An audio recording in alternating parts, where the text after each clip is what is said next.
Hey guys, welcome back to the channel. Today we're going to be learning about Class 11 Political Science, Political Theory, Chapter 1, Introduction. So, what are we going to learn about in this chapter? The headings for this chapter are as follows. What is politics? What do we study in political theory? 3. Putting political theory in practice. 4. Why should we study political theory? I'll be explaining this chapter in this order, and before we begin, I'd like to give a brief introduction to what we're going to learn about in this chapter, and that's through an example. Human beings. What really makes human beings far more intellectual than the animal kingdom, right? Well, one, we have reason and ability. Two, we have the capacity to communicate through language. As a result, we're able to think and use our intellectual processing to come up with ideas and theories. About what?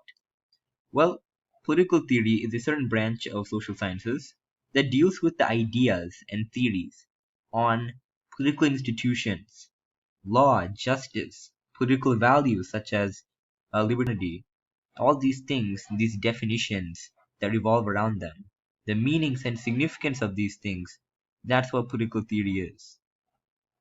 That's the subject we're going to be learning about, and this chapter simply gives us an introduction to what this chapter is about, why we should study it, the practical uses of this chapter, of this subject, etc.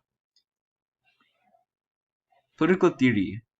It talks about the definitions of political institutions, the working of the institutions such as the judiciary system, the working of the government and its organs, the basic fundamentals, the modification of definitions to comply with the real world circumstances, modifications of the definition of justice or freedom or equality as they're changing nowadays. What is politics? So, seems like an interesting start to learning about political theory, learning about politics, as politics is derived from the same root word as political in political theory.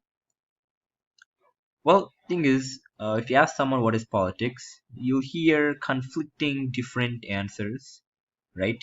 Based on our own personal experiences with politics, or what the mass media talks about, or just the general stereotypical uh, notion on politics.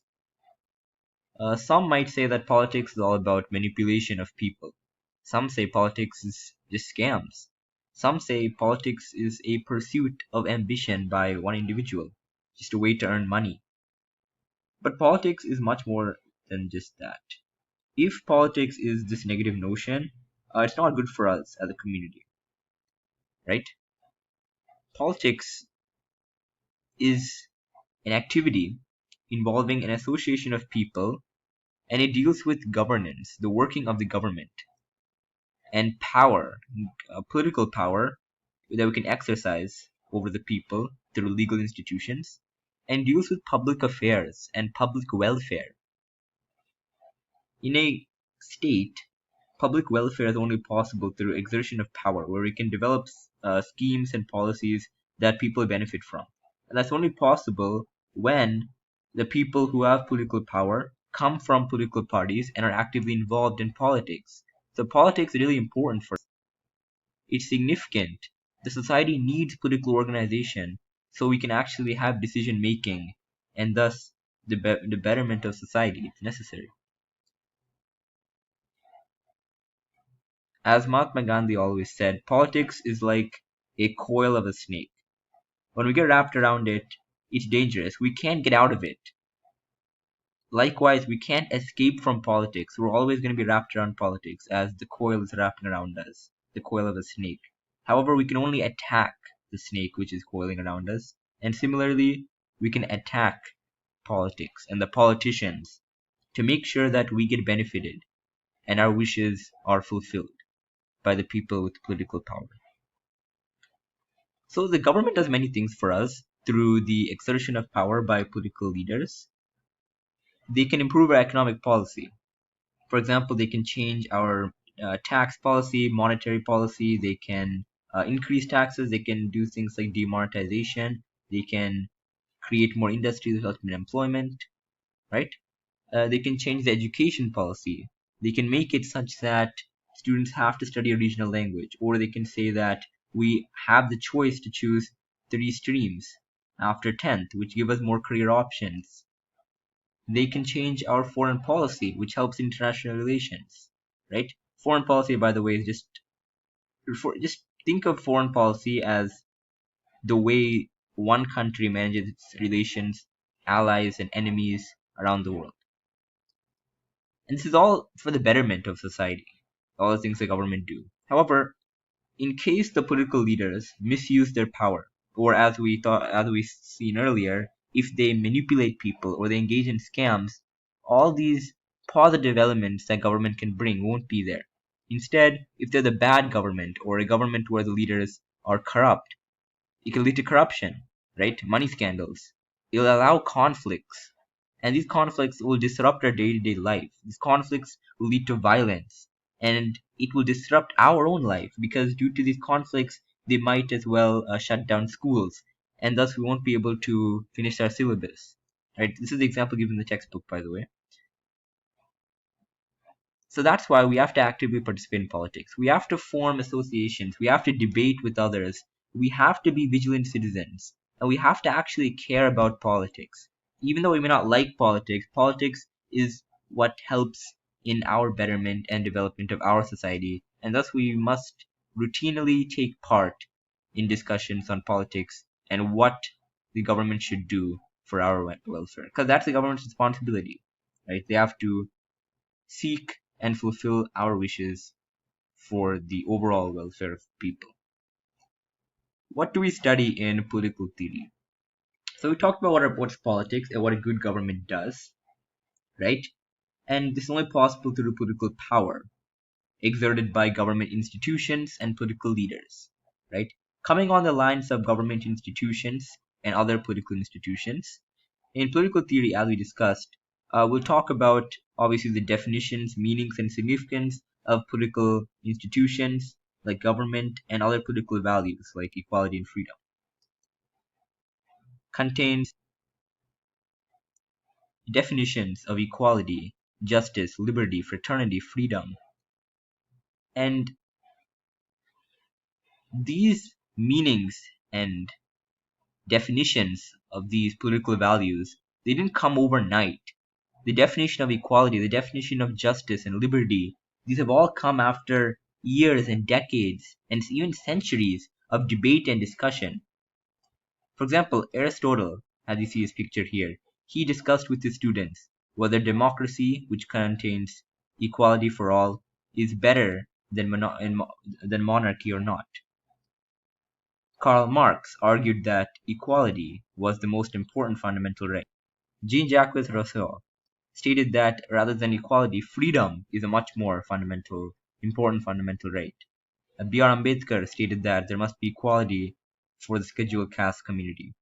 And Mahatma Gandhi, well, his principles and philosophy on welfare of people are now in the Constitution as part of the directive principles of state policy. So all these ideas discussed by these philosophers over hundreds of years and all the definitions that they've given have finally made a place in the Constitution. And that's what we'll study in political theory. How the definitions and discussions and various interpretations of these political values by all these different people have come about and how they reflect in today's modern world and how finally they're in our Constitution. But even so, they're different interpretations. So an individual, we might believe that the definitions and meanings of these political values are irrelevant. We already have equality and freedom in the Constitution, so why should we study about its definitions again? It might be, unnecessary, right?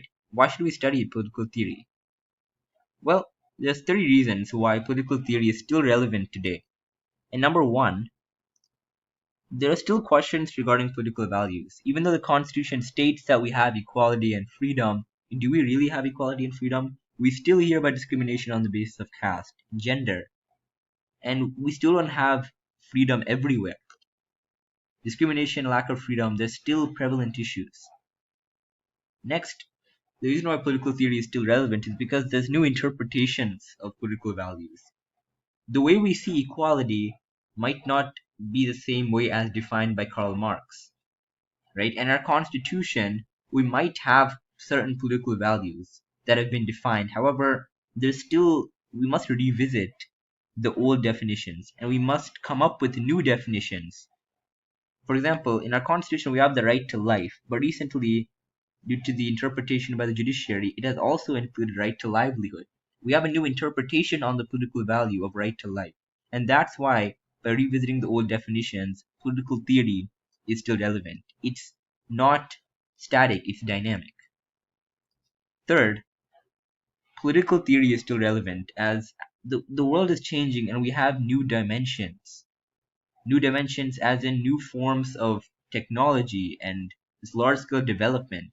Through technology, we have freedom on the internet, right? However, people are misusing the internet and there's been many online threats, cyber crimes, and thus the government has limited our freedom on the internet by banning some websites, and they've also started inspecting our private emails to see whether cyber crimes and terrorism on the internet is still prevalent. And this is a violation of right to privacy. So we have freedom technically, but in the case of internet, we don't have freedom. So does that mean that the definition of freedom has changed in the case of internet? Well, that's why political theory is still relevant, because there's new dimensions of it, and its interpretations can change as the world changes. Putting political theory to practice. So in our day-to-day life, how do we apply or use the concepts we learn in political theory? Well, we know equality and justice, right? There's different meanings of equality and justice. It depends on the context. I'll tell you what that means. We know equality means that every person gets the same rights and opportunities, equal rights and opportunities. Well, suppose people are standing in a queue, and one elderly man shows up, he stands in the back of the line. Wouldn't we send that elderly person to stand in the front of the line? Why? Because he's an elderly person and he's not able to stand for that long. And since he's an elder person, we respect him and we give him a privilege to stand in the front while we have to wait even longer. This isn't equality, but it's morally correct. And that's why the definition of equality changes. It doesn't, depending on the context, in some cases we don't have to always have equality, right? And there's many other examples I could give to say that political theory and the concept we learn in the practical world, they might not always be correct because the context changes and sometimes there's moral and ethical decisions that we have to take. They may conflict upon the definitions of equality and justice and other political values. Why should we study political theory? Well, I already gave you guys many examples on why we should study political theory, but let's just go in depth. Besides the fact that we should be aware of the political values, let's see the exact keywords we should use when attempting a question on why we should study political theory. Well, we're students, right? And we might think that it's not necessary for us to study political theory. I mean, we're students. What do we have? Why do we have to learn about the definitions of equality and justice, right? We should leave that to politicians, bureaucrats, judge, lawyers, and social activists. It's necessary for them to study political theory, but why us? So the reason why we should study political theory is because of 4 reasons. Number 1, political theory is relevant to everyone. In political theory, we learn about the working of government institutions and other political values which are relevant to everyone. Number 2, studying political theory makes us vigilant, informative citizens. As citizens, it's our responsibility to vote and undertake in discussions and debate about politics, and for that, we have to be knowledgeable about government institutions and other political institutions. Number 3, we encounter political values daily. We have to learn about the definitions of equality, justice, and freedom because we encounter these in day-to-day life. 4, it helps in systematic thinking and rational debating.